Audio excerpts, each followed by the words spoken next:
Let's cut to the chase. Nobody should have the power to make you feel small.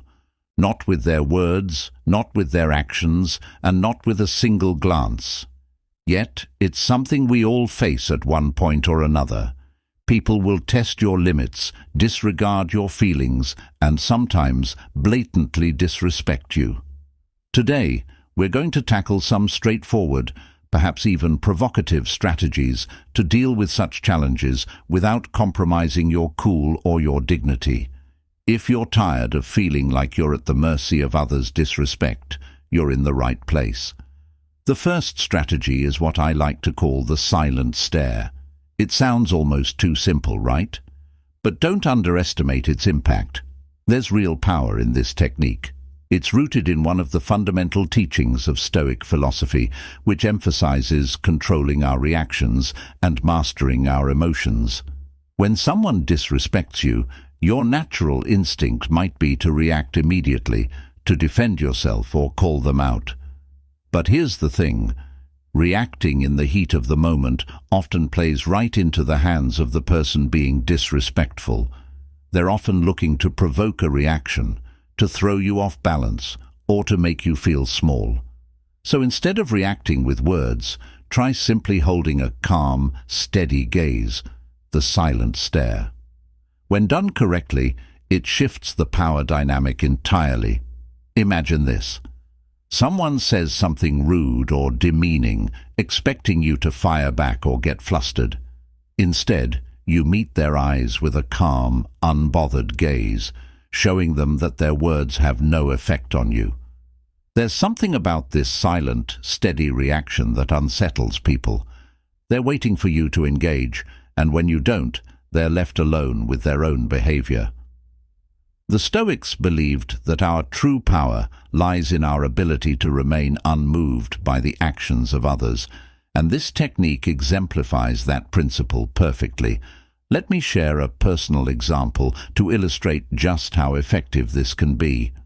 I was once in a meeting where a particular colleague kept interrupting me. You know the type, overconfident, talking over others, making it clear they think their opinions are more valuable than anyone else's. At first, I tried the usual tactics, polite interjections, waiting for my turn to speak. But he continued cutting me off. Instead of escalating the situation by trying to talk over him, I decided to try the silent stare. I leaned back slightly, crossed my arms, and looked at him without blinking, letting the silence hang in the air. In just a few seconds, something shifted. He started to fumble over his words, glancing around the room as if looking for support, but all eyes were on him. He suddenly looked uncomfortable, as if he realized he was the only one talking. That silent stare spoke volumes, conveying a simple but powerful message. I see what you're doing, and I'm not impressed. After that meeting, his behavior toward me noticeably changed. He didn't interrupt me again, and over time he started treating me with more respect. The silent stare didn't just work in that single moment, it set a precedent for all future interactions. It's amazing how something as small as a steady gaze can have a lasting impact. The beauty of this technique is that it requires no words, no drama, and no escalation. It's a quiet, dignified way of asserting yourself and reclaiming your power. Stoicism teaches us that we don't have to play by other people's rules or give in to their provocations. By choosing silence and refusing to engage, we're setting our own terms. So next time someone tries to push your buttons, remember the silent stare. It's a way of saying without a word, I respect myself too much to stoop to this level. Now let's talk about another powerful Stoic approach, using silence as a strong statement. Silence can feel like a strange response in our society, where we're often taught to stand up for ourselves by speaking out. But here's the thing, silence, when used intentionally, is far from passive. It's one of the most active responses you can choose. In Stoic philosophy, silence is a way to guard our inner peace and energy, avoiding unnecessary conflicts that drain us and disrupt our sense of calm. When someone disrespects us, we naturally feel an urge to defend ourselves, to correct them, or to prove our worth. But responding often gives that person exactly what they want, our energy and attention. By choosing silence, we're making a powerful statement that their negativity isn't worth even a second of our time or energy. Choosing silence is not about being weak or submissive. In fact, it's quite the opposite. It's about knowing that your worth doesn't need to be defended. You are showing, both to yourself and to others, that you are grounded enough to rise above petty comments. This can be especially effective when dealing with people who use passive-aggressive tactics. Take, for example, a time when I faced a person who... Let's continue with the idea of silence as a powerful response. I once dealt with someone who consistently made snide remarks disguised as jokes. Instead of firing back or attempting to explain myself, I chose to let the comments hang in the air, unaddressed. I looked at the person, offered a polite but neutral expression, and said nothing. The silence was powerful. It allowed their words to echo back to them, making their behavior stand out. This type of silence has a way of making the disrespectful person uncomfortable, often more so than a direct response would. When there's no reaction, no engagement, they're left to confront the weight of their own words. It's almost as if you're holding up a mirror, forcing them to see themselves without interference. Over time, this approach can discourage further disrespect. People start to realize they won't get the reaction or satisfaction they're seeking from you, and often they'll adjust their behavior. Silence also reinforces something very important: our own self-respect. By choosing not to engage, we're essentially telling ourselves, I don't need validation or approval from this person, and I don't need to stoop to their level to defend myself. This is a powerful reminder that our sense of self-worth is internal, not something to be granted or taken away by someone else's words. In many ways, silence becomes a shield, protecting our peace and maintaining our control over the situation. As we continue to choose silence in these moments, we build a stronger foundation of self-respect that only grows over time. So, the next time you're faced with negativity or passive-aggressive comments, remember that silence is a choice, a powerful one. You're not ignoring the situation, you're choosing to rise above it. You're demonstrating that your peace, your time, and your energy are worth more than an argument or a defense. That's a message worth sending to the other person and yourself. Now, let's move to another key strategy: breaking free from the need to explain our choices. This is a tough one because, let's be honest, we all want to be understood. We make decisions that feel right for us, and when others question those choices, it's tempting to dive into detailed explanations, as if we need to prove our reasoning. But here's the truth: as Stoicism teaches us, we don't owe anyone an explanation for the paths we choose to walk. Our decisions are ours alone. If we're constantly justifying them, we're not only giving away our peace, but also allowing others to have too much say in our lives. Stoicism encourages us to be confident in our choices, knowing they align with our values, even if others don't see it the same way. Think about it. How many times have you made a personal decision only to face a barrage of why questions from others? Why did you leave that job? Why are you pursuing this career? Why didn't you attend that event? Each time you feel the urge to explain, as if their understanding somehow validates your decision.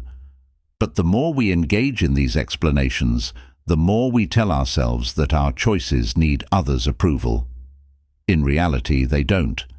This need to justify can chip away at our confidence, making us second-guess decisions we once felt sure about. That's exactly what we're trying to avoid. I remember when I made a big career change. It was something I felt deeply passionate about, but it came with a lot of uncertainty. Naturally, people had questions. Some even sounded genuinely worried for me. At first, I felt obligated to explain myself.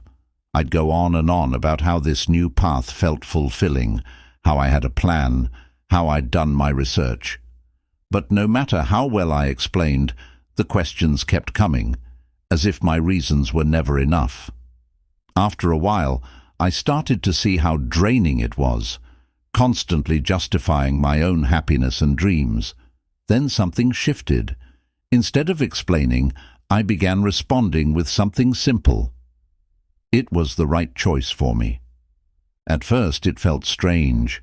I was so used to offering long explanations, but it was also incredibly freeing. People would ask, and instead of getting pulled into a lengthy conversation about my life choices, I'd calmly say, it was the right choice for me. I didn't owe them anything more. This response shifted the dynamic entirely. It wasn't defensive or dismissive. It was simply a statement of confidence. Most people accepted it and moved on, and over time the questions dwindled. I realized that by not explaining myself, I was reinforcing my belief in my decision. The power of not explaining lies in standing firm in who you are and what you believe. When we stop feeling the need to justify every choice, we're telling ourselves that our values, goals, and happiness are valid simply because they matter to us. This is an essential aspect of self-respect. It's also a reminder that our choices don't need an audience's approval. They don't need to be understood or agreed with by everyone to be right for us. This is about owning your life, your path, and your reasons without feeling the need to seek permission. So, the next time someone questions a decision you've made, consider responding with confidence rather than explanation. A simple, "it felt right," or "it was my choice," can end the conversation and keep you grounded in your own truth. Remember, the people who genuinely respect you won't need endless explanations, and the people who do won't be satisfied with any answer you give. By choosing not to explain, you're reinforcing a powerful message. Your life is yours to live, and your decisions are enough simply because they align with your inner values. Embrace this freedom. Your choices are a reflection of who you are, and they need no justification beyond that. Our fourth strategy is one of the most powerful tools for maintaining peace: creating distance from those who consistently disrespect us. This concept is deeply rooted in Stoic philosophy. The Stoics taught us to focus on what we can control, and one thing fully within our control is deciding who we allow into our lives and how close we let them get. Creating distance doesn't have to be an act of hostility. It's an act of self-care and boundary setting. If someone's behavior is consistently negative or disrespectful, it's perfectly reasonable to take a step back. This isn't about holding grudges or avoiding people out of anger. It's about protecting your peace. We often feel guilty about creating this kind of distance, especially when the person is someone we've known for a long time, or even a family member. Society sometimes tells us that we're supposed to be endlessly forgiving and keep everyone close, no matter how they treat us. But think about it. If someone constantly drains you, makes you feel bad about yourself, or disregards your boundaries, what are they really adding to your life? Sometimes the most loving thing we can do for ourselves and for them is to give ourselves the space we need to breathe and recharge. I've personally experienced the power of this approach. I had a friend who was, frankly, exhausting to be around. She always had something negative to say, whether it was about her own life, the people around her, or even my choices. At first I brushed it off, thinking, that's just her personality. But over time, I realized how drained and anxious I felt after spending time with her. I was constantly walking on eggshells, bracing myself for her next criticism or complaint. Eventually, I decided to put some distance between us. I didn't make a big announcement or confront her about it. I simply started limiting our interactions. Instead of meeting her every week, I saw her once a month. Instead of daily calls, I sent the occasional text. This small change was life-changing. Without the constant negativity weighing on me, I found that I had more energy and emotional space to invest in relationships that were positive and supportive. I focused on friends who encouraged me, celebrated my successes, and respected my boundaries. The impact on my mental health was profound. I felt lighter, happier, and far less stressed. And here's the interesting part. As I stepped back, I realized that the friendship had been more about habit than genuine connection. I didn't actually miss the constant negativity, and I didn't miss the drama. Creating distance is often misunderstood as harsh or unkind, but that couldn't be further from the truth. It's one of the most respectful things you can do for both yourself and the other person. You're respecting your own need for peace while acknowledging that the relationship in its current form isn't serving either of you. When we take a step back from people who consistently disrespect us, we're not giving up on them. We're giving ourselves permission to prioritize our own well-being. And here's the deeper lesson. By choosing to create distance, you're sending a message to yourself that your peace is valuable, your mental health is worth protecting, and you deserve to be surrounded by people who lift you up. Distance also brings clarity.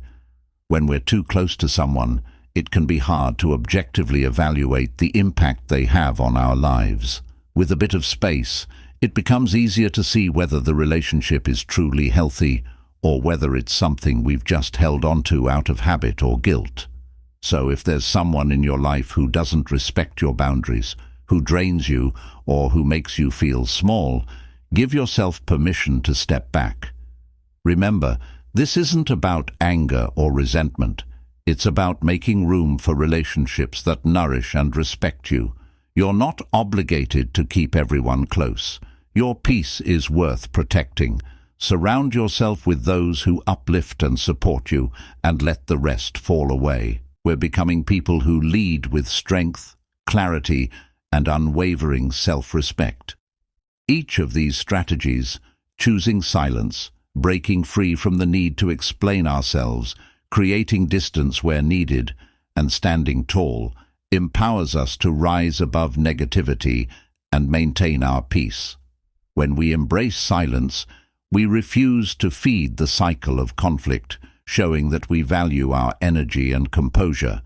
By letting go of the need to explain our choices, we affirm our confidence in our decisions and release ourselves from seeking external validation.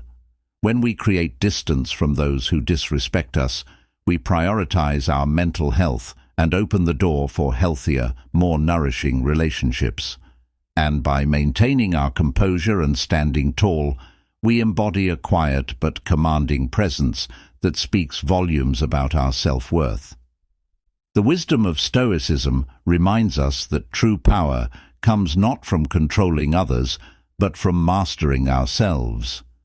By focusing on what we can control, our reactions, our mindset, and our boundaries, we become unshakable in the face of adversity. So, as you move through your day-to-day life, carry these lessons with you. Remember that you are not obligated to respond to negativity, explain your every choice, or keep everyone in your inner circle. You are allowed to prioritize your peace, to protect your energy, and to stand firmly in your truth. Each time you choose composure over conflict, distance over negativity, or confidence over doubt, you're reinforcing your own strength and resilience. And as you continue to practice these principles, they will become second nature, a foundation for a life lived with grace, confidence, and unshakable self-respect. In the words of the Stoics, you have power over your mind, not outside events. Realize this, and you will find strength. Let's take these principles forward and remind ourselves every day that our inner peace is the greatest power we hold. Thank you for being here, and remember, you are strong, you are worthy, and your peace is priceless. Don't easily crumble under pressure, who maintain grace under fire, and who radiate calm even when others try to disturb our peace. The beautiful thing about these strategies is that they're not just for moments of conflict.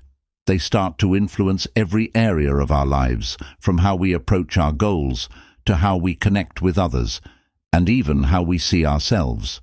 The confidence and clarity that comes from mastering our reactions ripple outward, shaping everything we do and everyone we encounter. Thank you so much for joining me on this journey into Stoic wisdom and exploring how it can elevate the way we respond to life's challenges.